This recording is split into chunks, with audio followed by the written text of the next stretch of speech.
We present the case of a laparoscopic transgastric resection of a surgical mesh eroding through the gastroesophageal junction. We have no disclosures to declare. Our patient is a 66-year-old male with a history of COPD and adrenal insufficiency, who was previously known to us for an uncomplicated laparoscopic hiatal hernia repair and Nissen fundoplication. 4 years later, he was reportedly traveling abroad and had severe abdominal pain for which he presented to hospital and underwent a redo hiatal hernia repair for which we do not have an operative record. He was then re-referred to us for symptoms of worsening epigastric pain and dysphagia. He underwent a gastroscopy which revealed a foreign body in the proximal stomach, appearing to be a mesh eroding through the gastric wall. Multiple attempts to remove the foreign body endoscopically were unsuccessful, and therefore the patient was booked for surgical resection of the mesh. The patient was positioned supine with both arms out, and a footboard was placed to facilitate reverse Trendelenburg positioning.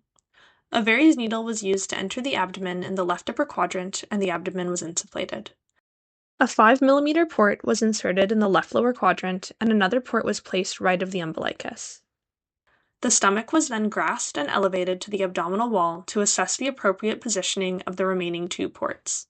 The following image depicts our final port placement. The 3 ports shown in red were later used for the transgastric portion of the procedure. Hook cautery was used to make gastrotomies on the anterior stomach. Care was taken to avoid vessels on the greater curvature. Once all 3 gastrotomies were completed, the ports were advanced into the stomach and secured to the abdominal wall using O-silk on a straight needle. The CO2 insufflation was then attached to one of the transgastric ports to insufflate the stomach.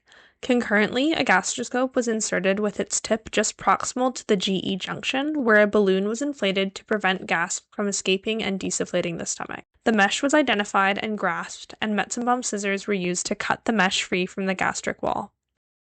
The mesh was then withdrawn from the middle transgastric port and placed in an endoscopic bag for removal. It was inspected after removal and appeared to be largely intact. The gastrotomies were then elevated with Babcocks, and a linear stapler was used to close the defects.